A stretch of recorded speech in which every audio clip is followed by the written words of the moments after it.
अच्छा कमर चीमा साहब, जैसे आप स्ट्रेट ऑफ हॉर्मोज की बात कर रहे हैं, तो अब आपका जो एनालिसिस है वो क्या कहता है? क्या सबसे पहले वहां से टारगेट किया जाएगा, या कि जो अपने हमसाया ममालिक हैं या इर्द गिर्द जितने भी फौजी अड्डे हैं, चाहे वो कतर हो, बहरीन हो, सऊदी अरब, कुवैत, यूएई या इराक हो, वहां पर जो फौजी अड्डे हैं उनको निशाना बनाया जाएगा अगर ईरान अब कोई कार्रवाई करता है? देखिए, ये थोड़ी सी टेक्निकल चीज है कि ईरान अब कौन सा टारगेट पिक करता है। पहली बात तो ये है कि अमेरिका ने जो अटैक किया ईरान के ऊपर वो इन बेसिस से नहीं किया। तो जारी बात है, इन जगहों पे, इन बेसिस पे जो अरब वर्ल्ड के अंदर है, मिडल ईस्ट के अंदर है, जो जीसीसी के अंदर है, इन पे अटैक करना जो है वो कोई इतनी जिसे वो कहते हैं ना वाइज ऑप्शन नहीं होगी अनटिल एंड अनलेस कि यहां से ईरान के ऊपर हमला किया जाए। एक तो बात ये हो गई। दूसरी इसमें यह है कि स्ट्रेट ऑफ हार्मस को बंद करना,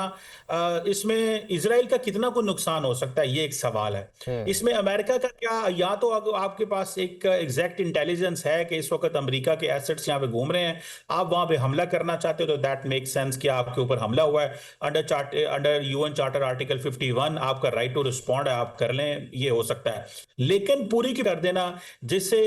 तमाम लोग जो है मुतासर हो सकते हैं, उसमें जैसे अभी गेडे साहब कह रहे थे सारा साउथ ईस्ट एशिया मुतासर होगा, हम मुतासर होंगे, पूरी की पूरी ये सी कम्युनिकेशन लेन्स जो हैं, इसमें फिर ये होगा कि इसमें और ममालिक भी एंटर हो जाएंगे, जिन लोगों के कमर्शियल इंटरेस्ट इससे मुतासर होते हैं, जिन लोगों की जो बाकी मूवमेंट है वो इससे मुतासर होगी। तो इतने बड़े पैमाने पे बिलियंस ऑफ डॉलर्स की ट्रेड को रोकना जस्ट फॉर द सेक के यहाँ पे अगर अमेरिकन एसेट्स के हैं तो आपने उनको हमला करना है, तो you can do it without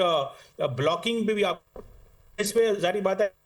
intelligence कितनी है, ईरान की नेवल कैपेबिलिटी क्या है, ईरान इस ऑप्शन को किस तरह एक्सरसाइज करता है, और क्या ईरान एक नया फ्रंट खोलना चाहता है। बिकॉज राइट नाउ तो ये फ्रंट सामने ये है कि ईरान जो है वो मिसाइल मार रहा है, और उसके ऊपर ईरान की जो ऊपर मिसाइल मारे जा रहे हैं इसराइल से, उसकी एयर स्पेस की ऑलरेडी वायलेशन है, इसराइल उसकी एयर स्पेस के ऊपर घूमता है और अपनी मर्जी से जिस इंप्यूनिटी से अटैक करना चाहे कर सकते हैं। सो लगता है यह है कि ईरान को देखना यह है कि वो इस ऑप्शन को एक्सरसाइज करना चाहते हैं कि नहीं करना चाहते, क्योंकि अगर ईरान की आर्मी के ऊपर तो पहले ही उन्होंने बहुत ज्यादा हमले किए हैं, तो ये अगर ईरान के पास एक चॉइस मौजूद है कि नेवी उन्होंने सेकंड स्टेज पे रखी है कि इसके जरिए भी वो अटैक कर सकते हैं इजरायली एसेट्स के ऊपर, और इसको इस्तेमाल करना चाहते हैं कि नहीं, क्योंकि अगर इस्तेमाल करते हैं तो जंग फैल जाएगी और उसके फिर अपने कॉन्सिक्वेंसेज। बिल्कुल ठीक है, अब आने वाला वक्त ये बताएगा कि ईरान कौन सा ऑप्शन चूज करता है। कमर चीमा साहब और वकार खान साहब, आप दोनों हमारे साथ मौजूद थे, आप दोनों का बहुत शुक्रिया।